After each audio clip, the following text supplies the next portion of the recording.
Mario y el mago, Thomas Mann. De Torre di Venere guardo el recuerdo de una atmósfera desagradable. Había en el ambiente ya de buen comienzo irritación, tensión y enojo, y era para colmo, se produjo más tarde el choque con el terrible Cipolla, nefasto personaje de impresionante aspecto en el que parecía tomar cuerpo y concentrarse amenazadoramente toda la malignidad del entorno. El desenlace fue espantoso. Posteriormente nos pareció predeterminado por la naturaleza misma de las cosas y, por añadidura, quiso la fatalidad que hasta los niños lo presenciaran. En suma, una lamentable situación extraña ya de por sí y que se debía a un malentendido suscitado por las falaces promesas de aquel hombre. En tanto, otro aspecto notable. Por suerte, no entendieron los niños dónde era que acababa el espectáculo y dónde comenzaba la catástrofe, y se les permitió forjarse la bella ilusión de que todo había sido simplemente teatro.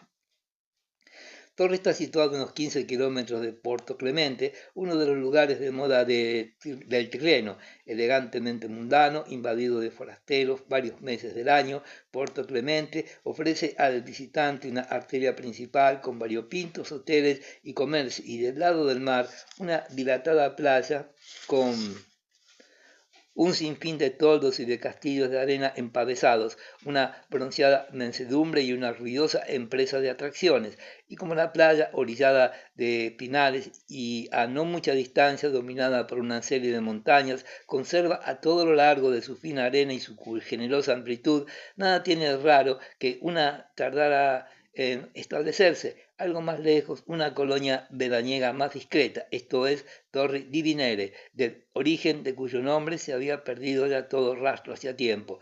Retoño del gran balneario vecino, por unos años para algunos selectos, lugar idílico y refugio para quienes rehuyen lo contaminado. Y sin embargo, como suele acontecer, pronto la tranquilidad abandonó Torre di Venere y se desplazó un poco más lejos, a Marina Pertiera, a quien sabe a dónde. La gente ya se sabe, busca la paz y una vez la ha encontrado, la expulsa precipitándose sobre ella con ridícula pasión y hasta llega a imaginarse que no ha desertado aún del lugar donde ha instalado ya su ruidosa feria.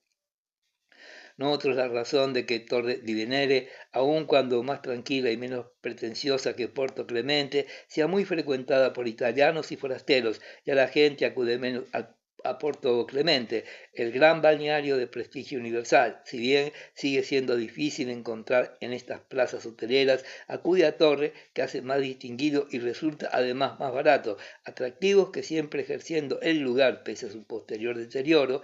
Torre se ha convertido en un gran hotel. Han surgido numerosas pensiones, baratas o pretenciosas, y los propietarios y los arrendadores de las casas de veraneo y de los jardines con pinares junto al mar han olvidado ya el tranquilo disfrute de la playa. En los meses de julio y agosto nada distingue ya su imagen de la de Porto Clemente.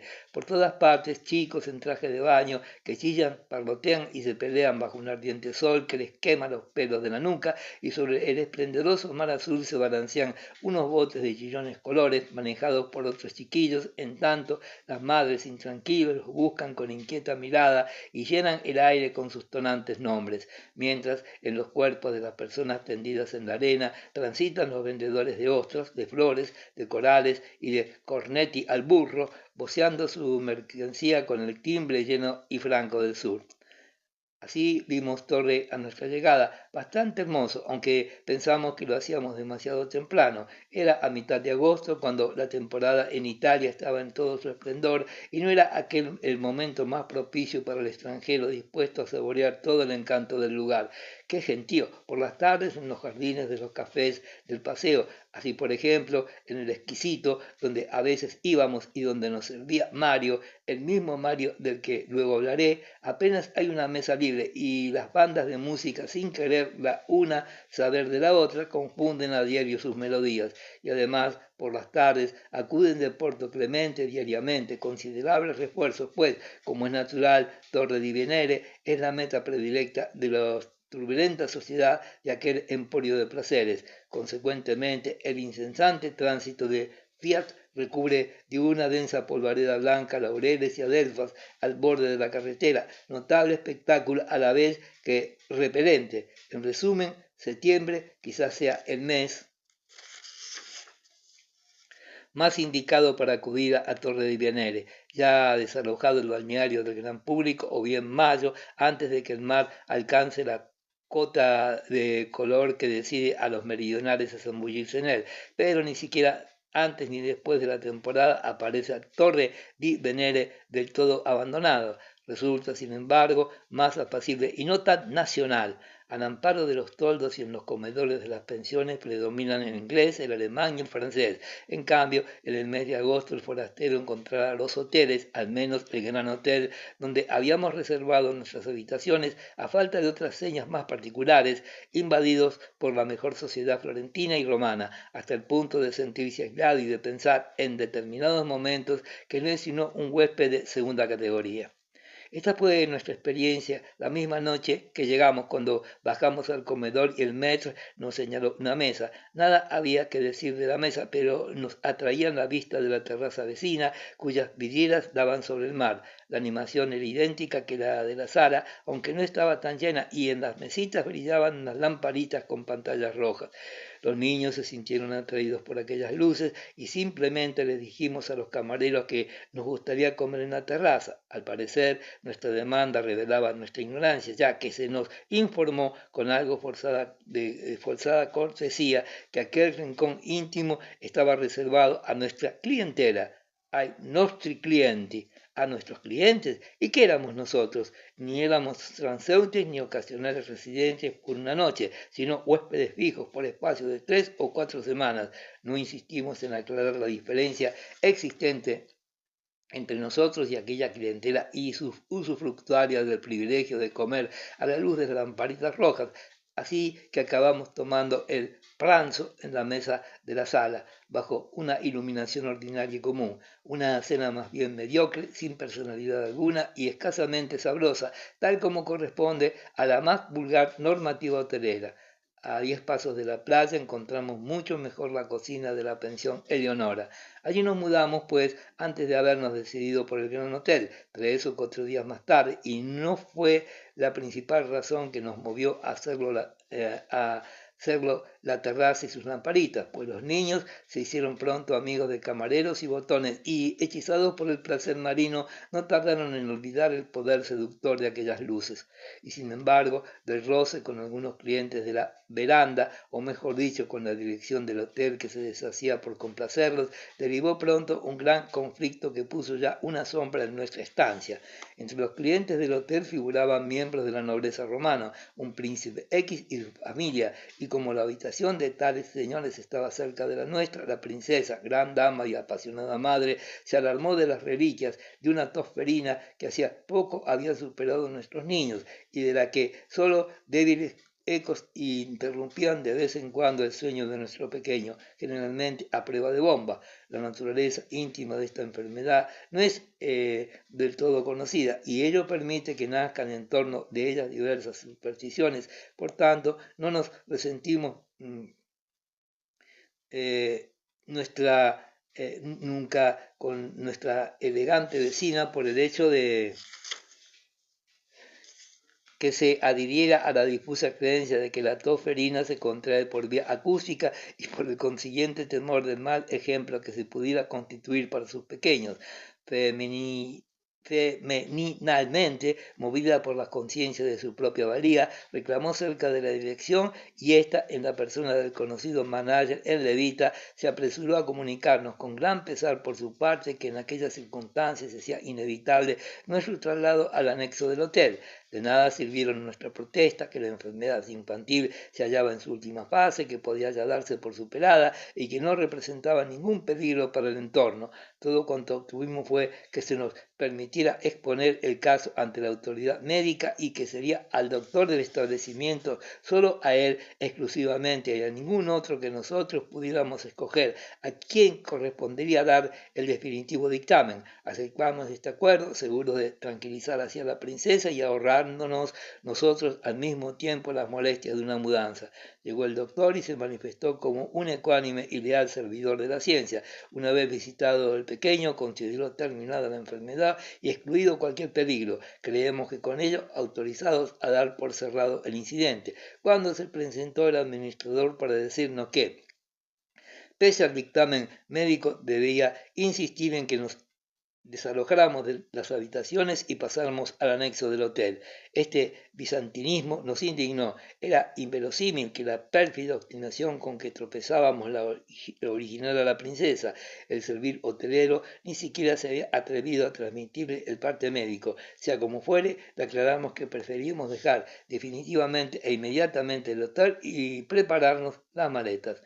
Lo podíamos hacer de ligero porque mientras nos habíamos ocasionalmente relacionado con la pensión de Leonora, en casa cuyo aspecto íntimo y tranquilo atrajo enseguida nuestra atención y en cuya propietaria, la señora Angiolieri, habíamos ganado una simpática aliada.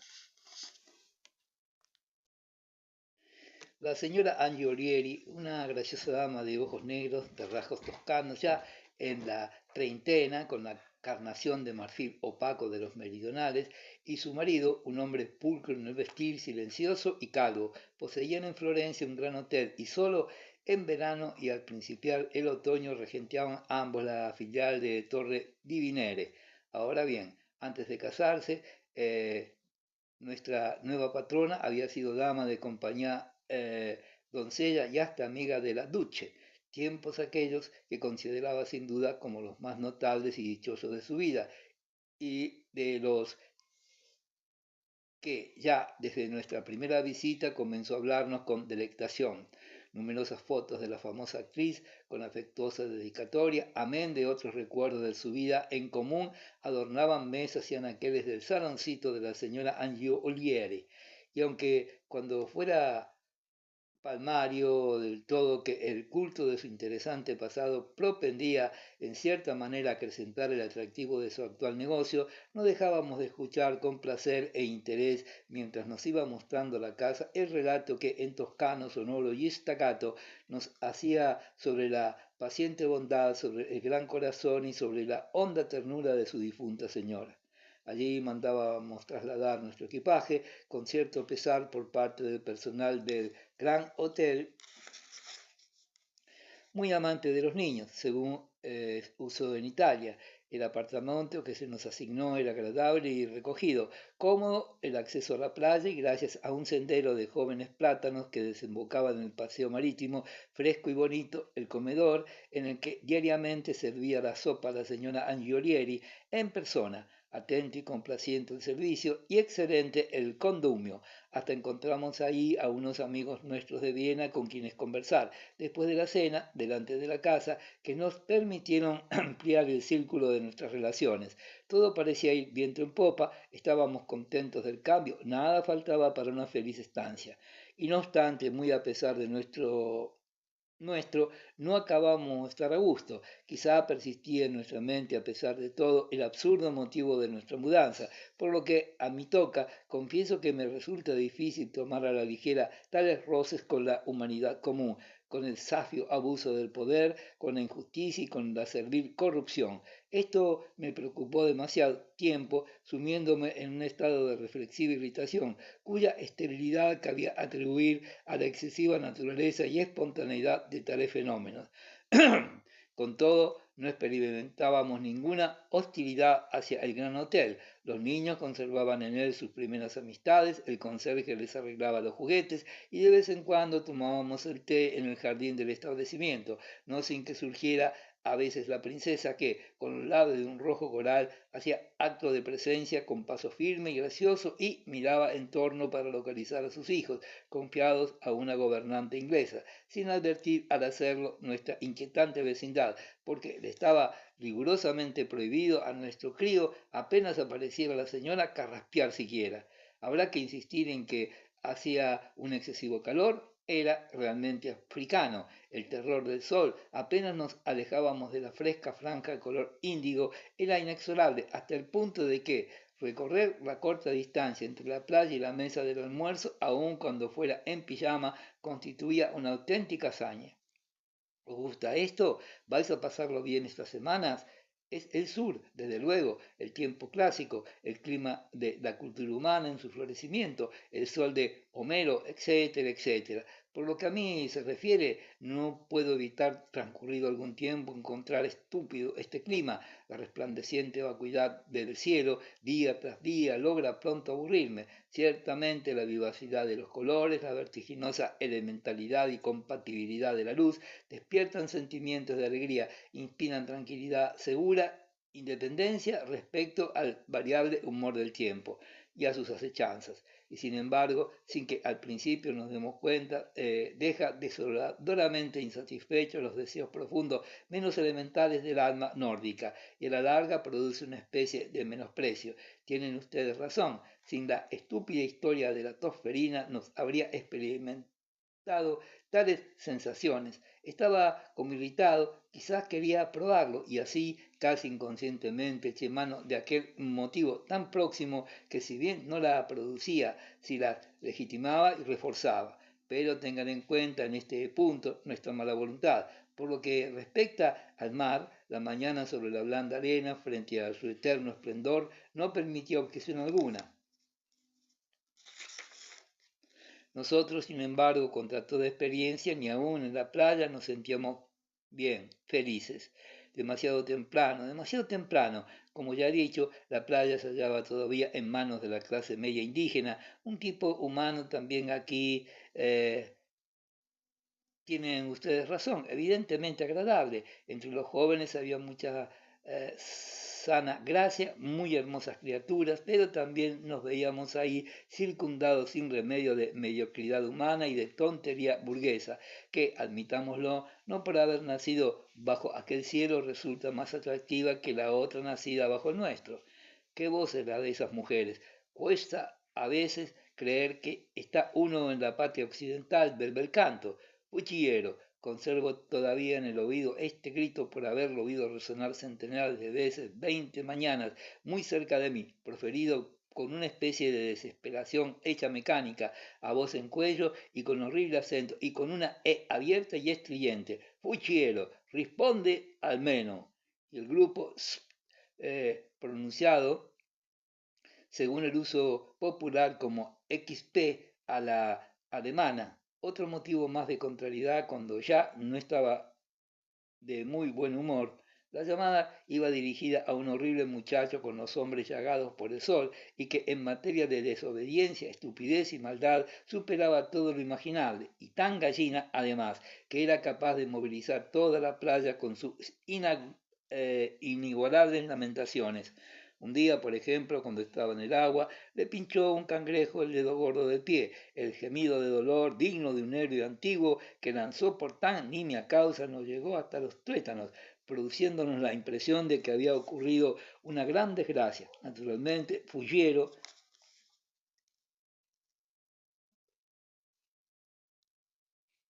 creía haber recibido la más venenosa herida.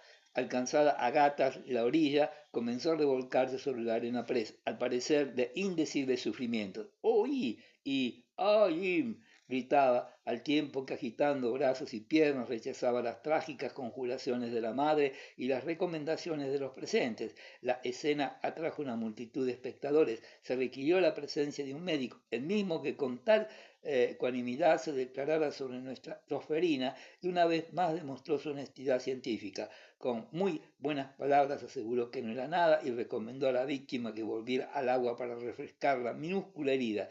Pero Fuchiero, como si de un ahogado o de un incidentado grave se tratara, fue trasladado de la playa en improvisada camilla con un nutrido cortejo detrás, y a la mañana siguiente, simulando hacerlo como al desaire, se dedicó de nuevo a destruir los castillos de arena de los otros niños. En una palabra, una auténtica calamidad. Por lo demás, este chico de 12 años constituía uno de los elementos de un estado de ánimo que, indefiniblemente dispuso en el ambiente, tendía a transformar tan agradable estancia en algo distinto y poco recomendable. Por decirlo de algún modo, carecía la atmósfera de inocencia, de simplicidad. El público estaba como al acecho y al principio no llegaba a comprenderse por qué y para qué ostentaba dignidad manifestaba gravedad y compostura ya en su propio medio, ya respecto a los extranjeros, y estaba siempre alerta sobre un innato sentimiento del propio honor, porque era así, Pronto comprendimos que se trataba de política, que estaba en juego la idea de nación y en efecto pululaban en la playa los niños patrioteros, fenómeno deprimente y nada natural. Los chicos constituyen una especie humana, una sociedad por sí. Esto es una nación particular, aun cuando su exiguo léxico pertenezca a diversas lenguas, coinciden fácil y necesariamente sobre la base de una forma común de vida. No tardaron los nuestros en jugar con los del lugar, así como con los de otro origen, pero, claro está, hubieron de sufrir misteriosas desilusiones. Surgieron piques, manifestaciones de vanidad aparentemente demasiado espinosas y doctrinales para merecer del todo tal nombre, mil banderías, controversias sobre la autoridad y jerarquía, y los adultos intervenían no tanto para apaciguar como para emitir sentencias y salvaguardar principios. Hubo ocasión de escuchar discursos sobre la grandeza y sobre la dignidad de Italia, discursos perturbadores, nada pacíficos. Vimos a nuestros dos pequeños retroceder perplejos y sorprendidos, y no nos fue nada fácil explicarles de algún modo aquel estado de cosas. Tratábase de gente, les dijimos que atravesaba una especie de enfermedad no muy agradable, pero sí necesaria. Fue culpa nuestra, atribuible a nuestra propia negligencia, el que se suscitara un conflicto más, con una situación para nosotros ya registrada y valorada. Se hizo evidente entonces que las circunstancias precedentes no fueron obras del azar. En una palabra, atentamos contra la moralidad pública. Nuestra pequeña de 8 años, aunque a descontar un año mirando su desarrollo y tan delgada como un gorrión que tras una larga zambullida debido al calor reinante había reanudado sus juegos, playeros con el bañador mojado, consiguió el permiso de volver al agua para quitarle la arena y ponérselo de nuevo sin que volviera a ensuciarse. Desnuda, corrió hacia el agua a pocos pasos de distancia, sacudió el bañador y regresó. ¿Quién hubiera podido prever la ola de burla, de censura, de discusiones que su gesto y el nuestro por consiguiente provocó?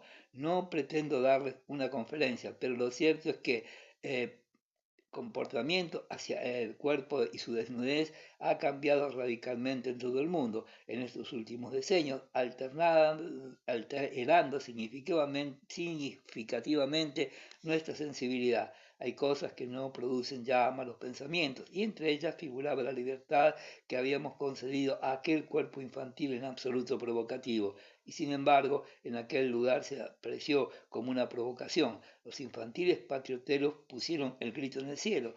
Ruggiero silbó con los dedos. Las conversaciones celebradas entre nuestros vecinos adultos fueron encrespándose y poco de bueno prometían.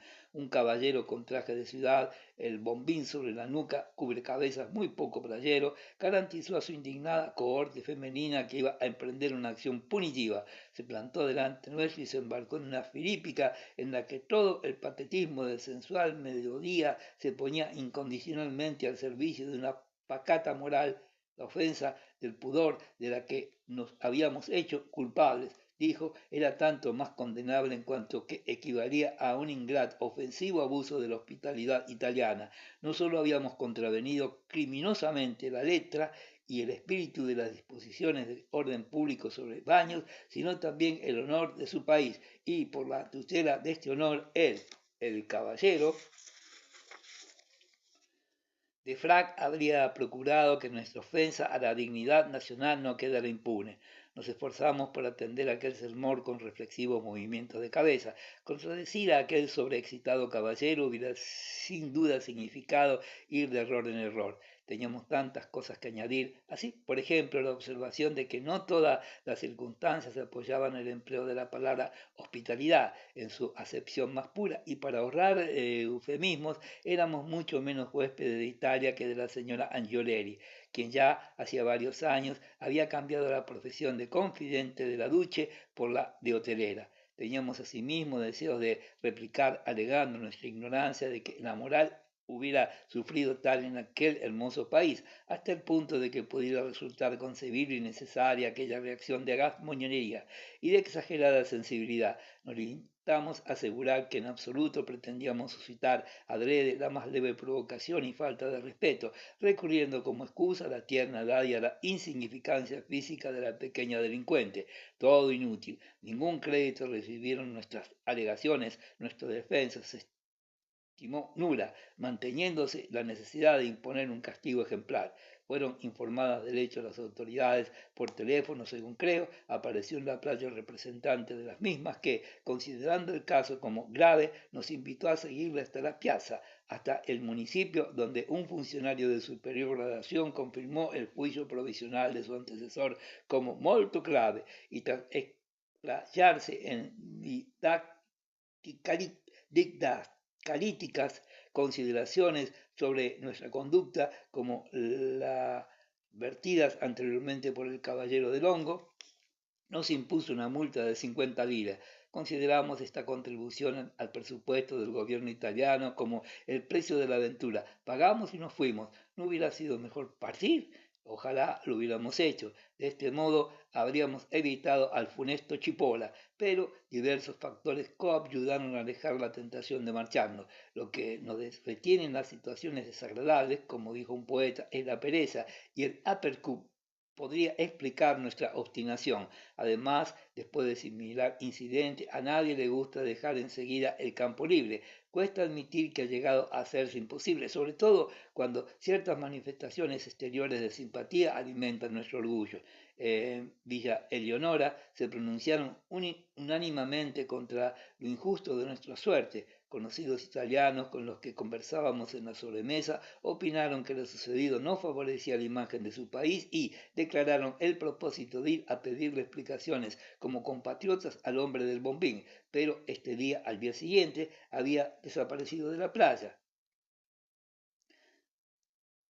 Juntamente con todo su grupo, no a causa de nosotros, naturalmente, sino porque probablemente el saber inminente de su partida habría estimulado su dinamismo. En todo caso, nos confortó su marcha.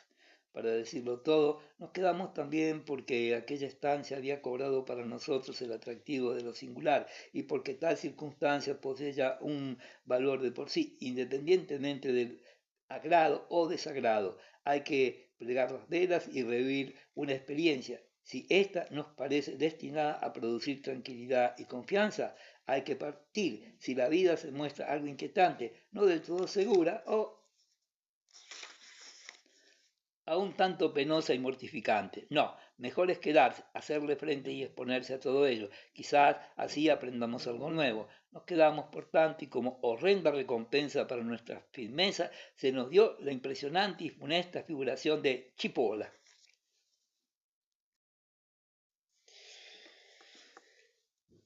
No he dicho aún que casi en el mismo momento de sufrir los rigores del Estado, comenzaba el fin de temporada. Aquel caballero del bombín, nuestro denunciante, no fue el único que abandonó entonces la playa. Muchos eran los que se iban y podían verse muchos carritos cargados de maletas dirigiéndose hacia la estación.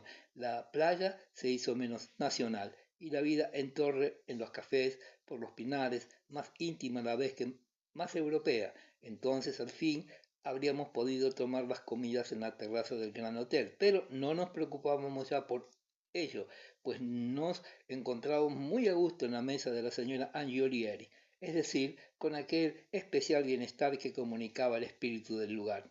Ahora bien, junto con este beneficio mudó también el tiempo, ajustándose con gran exactitud a las previsiones del calendario de vacaciones del gran público. El cielo se nubló sin que por esto refrescara la temperatura.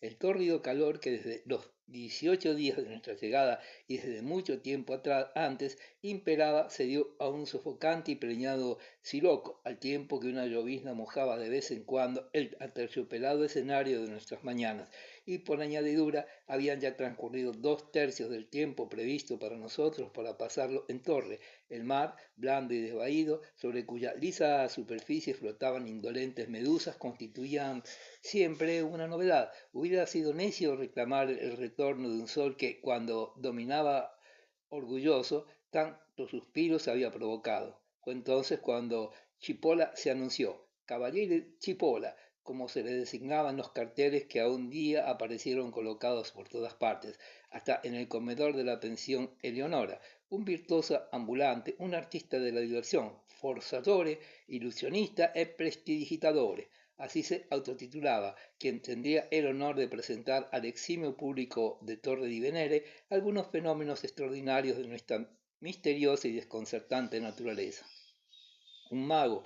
El anuncio fue suficiente para trastornar a nuestros pequeños.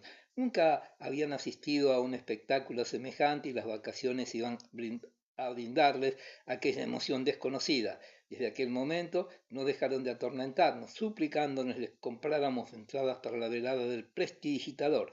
Y si bien nos diera que pensar al comienzo la hora tardía del espectáculo, las 9, acabamos por ceder, considerando que después de algunas exhibiciones de las artes más bien modestas de Chipora, volveríamos a casa y que además los chicos podrían dormir hasta muy tarde a la mañana siguiente. Así que le compramos 4 entradas a la propia señora Angiolieri, que tenía en comisión varias de preferencia para sus huéspedes. Ella misma no podía garantizarnos la seriedad y talento de aquel hombre, y nosotros tampoco. Esperábamos gran cosa, pero sentíamos una cierta necesidad de distracción y nos contagió asimismo la impaciente curiosidad de los niños. El local donde iba a actuar el Cavalieri era una sala que durante el pleno de la temporada había servido para la proyección de películas que semanalmente se renovaban. No habíamos estado nunca en él. Llegamos allí siguiendo por delante 10 palazos, restos por demás en venta de un castillo de la época feudal. La calle principal del lugar, a lo largo de la cual se encontraban la farmacia, el peluquero, las tiendas más indispensables y que conducía, por así decirlo, del feudalismo a través de la burguesía al pueblo puesto que acababa entre miserables casuchas de pescadores donde unas ancianas remendaban redes ante las puertas. Allí, en medio del pueblo, estaba la sala, tan solo una barraca de madera, amplia, desde luego, cuyo acceso, parecido a una puerta, se hallaba adornada a ambos lados por multicolores carteles pegados unos encima de otros. Así pues, el día fijado, concluida la cena, nos encaminamos por la oscuridad con los chicos vestidos para una fiesta, felices de tanta novedad. Hacía bochorno, como ya desde hacía días, relampagueaba a ratos y lloviznaba. Caminábamos bajo los paraguas, tratábase de un paseo de un cuarto de hora. Una vez nos fueron recogidas las entradas, debíamos buscar por nuestra cuenta la localidad. Nuestros asientos se encontraban en la tercera fila a la izquierda y mientras nos sentábamos advertimos que no había que tomar muy en serio la hora del espectáculo, ya en sí preocupante. Solo poco a poco un público que parecía indiferente al hecho de llegar con retraso comenzó a ocupar la platea, a lo que se reducía el espacio para los espectadores, ya que no existían palcos.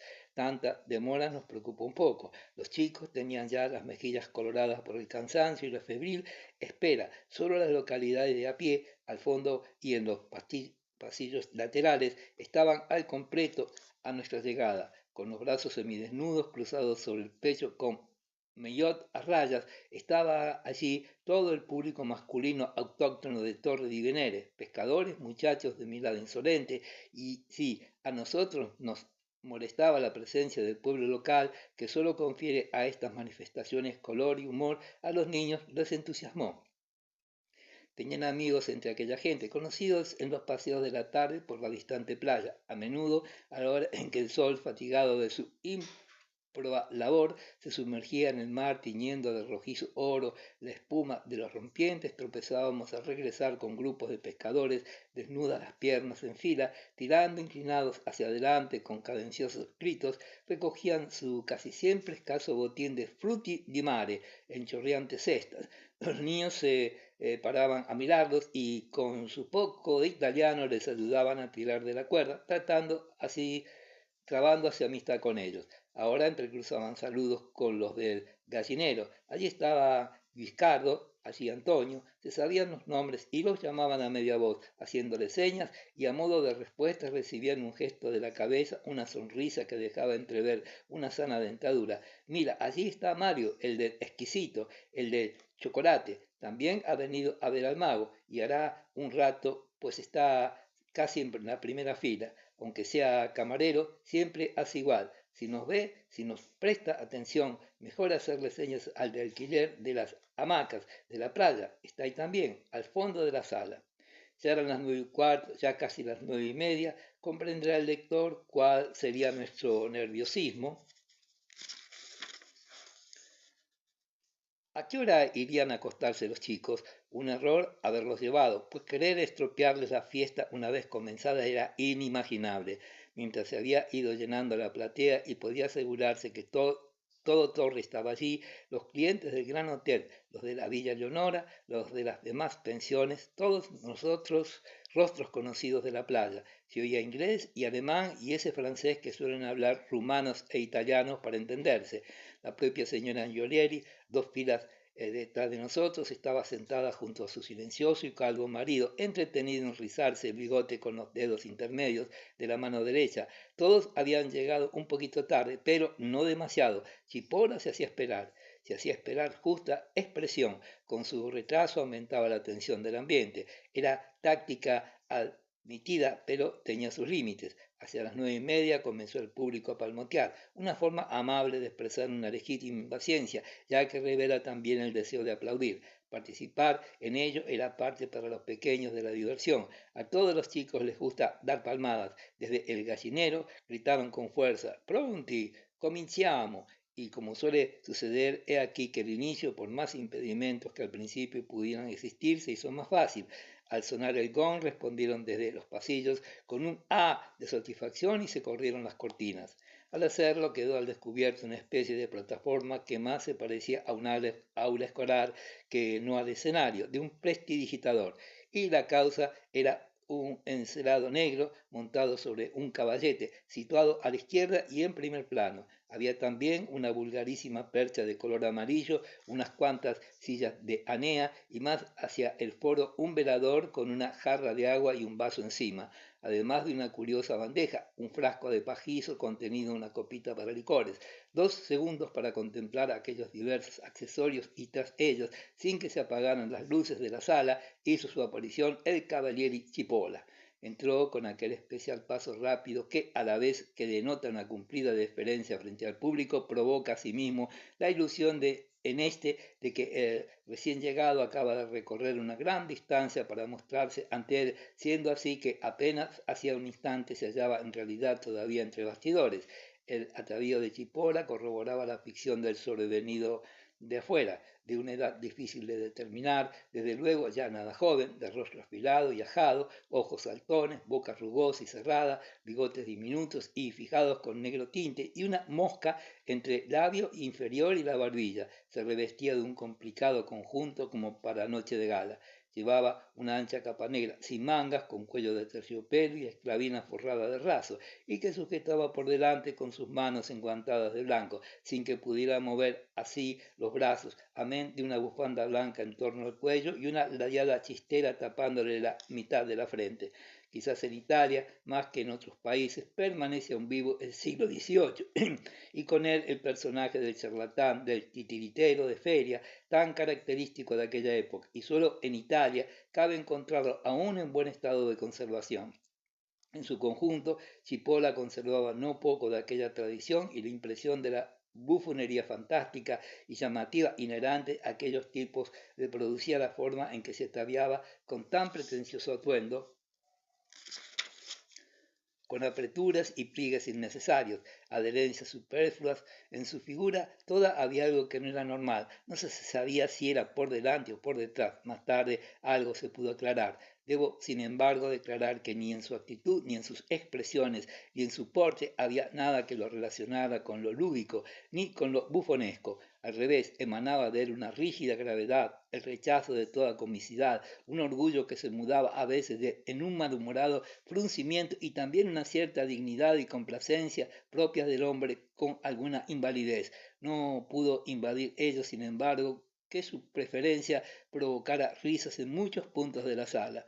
Al principio, tal pose nada tuvo de obsequiosa. La rapidez con que Cipolla había entrado se reveló como una pura manifestación de energía, exenta de todo rasgo de servilismo. De pie, al borde del escenario, se despojó de sus guantes poco a poco hasta dejar al desnudo unas manos largas y amarillentas, una de las cuales se adornaba con un anillo con sello de lapislázuli, y dejó entrar sus ojos severos y pequeños, grávidos de blandas bolsas sobre la sala entera, sin ninguna prisa, deteniéndolos en uno u otro rostro, la boca contraída sin pronunciar palabra. Entre tanto, había ido metiendo un guante en el otro y sin darle la mayor importancia, aunque sí con asombrosa habilidad, los tiró sobre el velador, justo dentro del vaso de agua. desde una considerable distancia. Después, sin decir palabra y sin dejar de observar en torno de él, sacó de uno de sus bolsillos interiores un paquete de cigarrillos de los más baratos de la tabacalera. Como pudo advertirse por la cajetilla, extrajo un cigarrillo con la punta de los dedos y lo encendió, sin mirar, con un mechero de gasolina que funcionó inmediatamente. Con gesto arrogante, retirando ambos labios y agitando nerviosamente un pie, echó fuera el humo profundamente aspirado que pareció escapar como un chorro gris entre sus dientes afilados y cariados. El público lo observaba con la misma penetración con que se sentía examinado por él.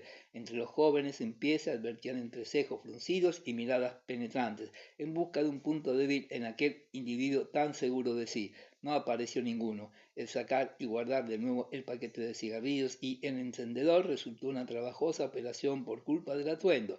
Para ello, tuvo que echar hacia atrás su capa y se vio que del antebrazo izquierdo le colgaba chapuceramente de una tira de cuero un látigo de montar con mango de plata en forma de garra. Se advirtió a sí mismo que no vestía frac sino levita, y al levantar esta dejó ver una faja multicolor medio tapada por el chaleco que llevaba en el pecho y que los espectadores sentados detrás de nosotros, cambiando impresiones en voz baja, reconocieron como distintivo de los Cavalieri. Para mí es cuestión dudosa, pues no he oído nunca que el título de Cavaliere tuviera que ver con parecido distintivo. Quizá la faja era simple y pura charlatanería, como lo de permanecer en pie delante del público fumando, sin hablar, con aire indolente y altivo. Hubo risas, como ya he dicho, y la hilaridad casi se generalizó cuando una voz del pasillo dijo alta y seca, «Buonasera».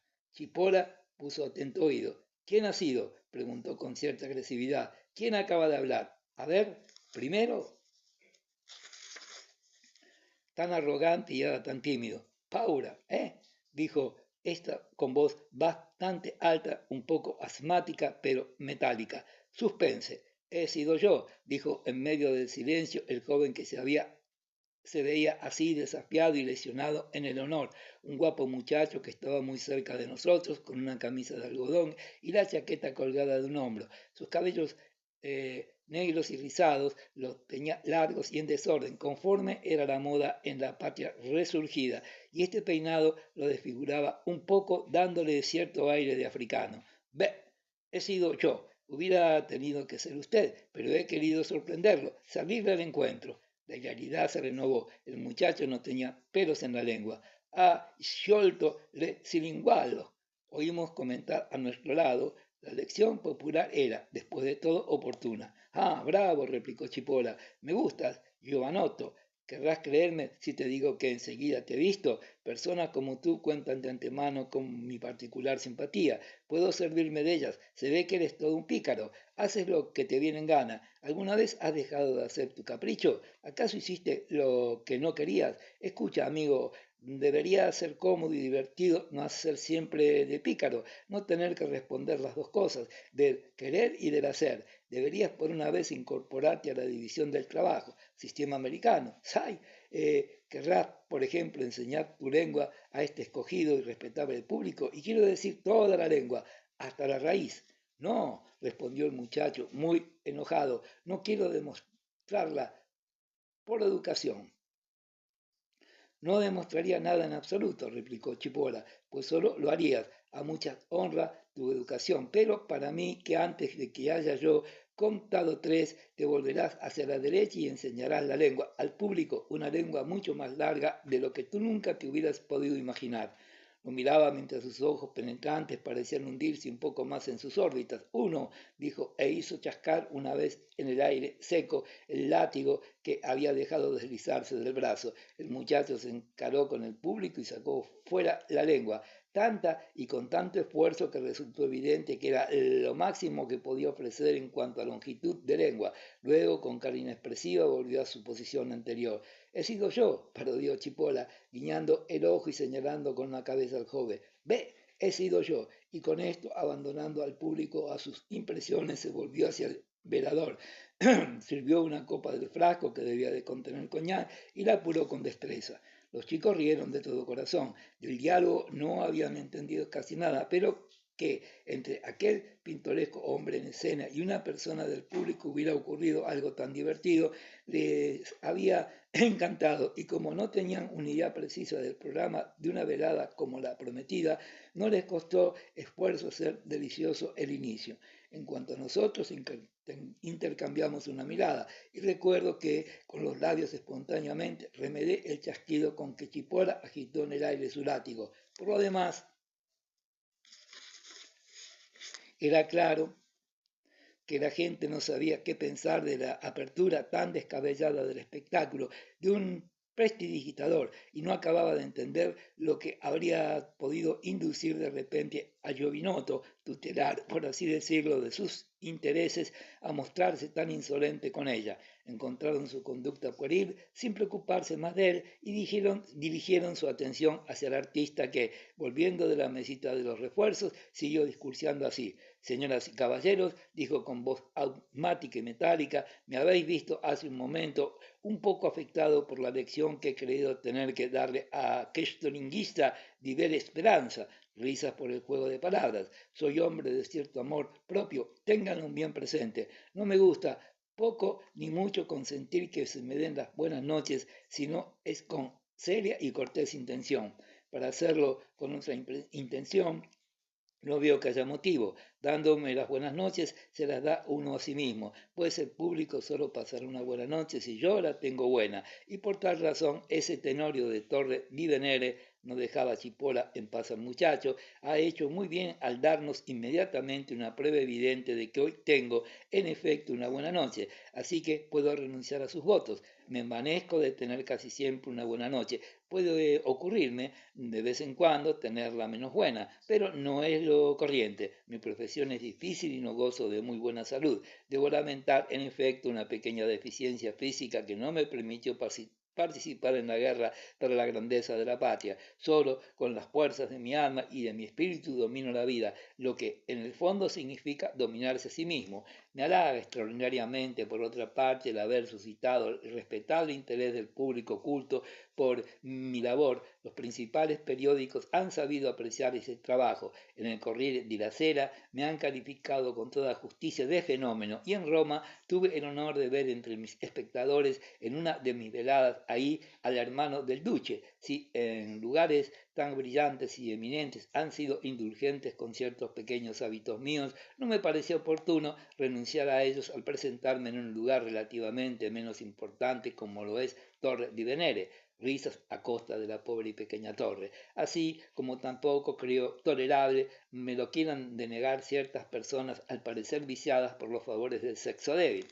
Una vez más tuvo que pagar el pato el muchacho, a quien Chipola no se cansaba de presentar en el papel de donaiolo y de gallo de aldea, en tanto que la tenaz animosidad y susceptibilidad con que volvía siempre sobre contrastaba palmariamente con las declaraciones sobre la propia dignidad y con los éxitos mundanos de que alardeaba. Como tema de diversión, el joven debía ciertamente pagar por todos, pues Chipola tendría por costumbre escoger una víctima cada velada y tomarla como blanco. No obstante, en sus sarcasmos revelaba una auténtica hostilidad sobre cuyo significado decía ya bastante una ojeada al aspecto físico de ambos, aun cuando el inválido no aludiera de continuo a la fortuna dada por segura de aquel guapo muchacho con las mujeres. Para comenzar, pues, nuestro espectáculo, añadió Chipola, permitidme que me ponga más cómodo. Y se dirigió hacia la derecha para colgar la capa.